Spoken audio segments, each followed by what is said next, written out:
என்ன friends சமைச்சிடலாமா? Friends இன்றைக்கி Indian and Korean ரெண்டும் ஸ்டைலையும் சேர்ந்து ஒரு சிக்கன் விங்ஸ் பண்ண போகிறேன். எப்படி பண்ணுறதுன்னு பார்க்கலாம் வாங்க. ஒரு பேன் வச்சுட்டு எண்ணெய் ஊற்றிக்கோங்க. சோம்பு போட்டுருங்க. காஞ்ச மிளகாய், கருவேப்பிலை.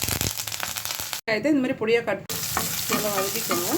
வதம் வந்து கொஞ்சம் இஞ்சி பூண்டு பேஸ்ட் ஆட் பண்ணிக்கலாம். உரலில் 2 பச்சை மிளகாய் போட்டு நல்லா இடிச்சிட்டு ஆட் பண்ணிக்கலாம். இப்போ இடிச்சு வச்சுட்டு பச்சை மிளகாய் ஆட் பண்ணிக்கலாம். நல்லா வதக்கிக்கோங்க.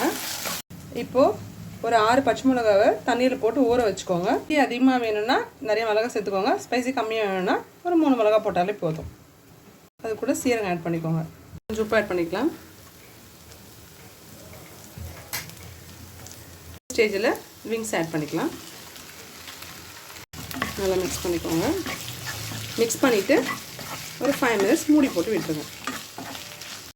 ஸோ பார்த்தீங்கன்னா 2 பக்கமும் நல்லா லைட்டாக கோல்டன் ப்ரௌனில் வந்துருச்சு. இந்த டைமில் கொஞ்சமாக தண்ணி ஆட் பண்ணிக்கோங்க.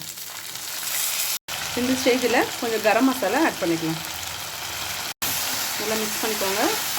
நல்லா ட்ரை ஆகிடுச்சு. இப்போது நம்ம அரைச்சி வச்சுருக்கிற இந்த சில்லி பேஸ்ட்டும் ஆட் பண்ணிக்கலாம். இப்போ கொஞ்சம் சோயா சாஸ் ஆட் பண்ணிக்கலாம். இப்போ நல்லா மிக்ஸ் பண்ணிக்கோங்க.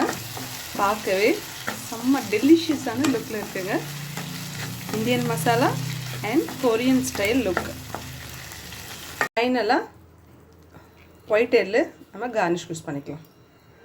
ஃப்ரெண்ட்ஸ் விங்ஸ் ரெடி ஆகிடுச்சு. வாங்க டேஸ்ட் எப்படி இருக்குன்னு பார்க்கலாம். ஃப்ரெண்ட்ஸ் இந்தியன் அண்ட் கொரியன் ஸ்டைலில் விங்ஸ் எப்படி இருக்குன்னு பார்க்கலாமா? ஃப்ரெண்ட்ஸ் உண்மையாக ரொம்ப சூப்பராக இருந்துச்சு. ஸ்பைஸியாக நீங்களும் ட்ரை பண்ணி பாருங்கள்.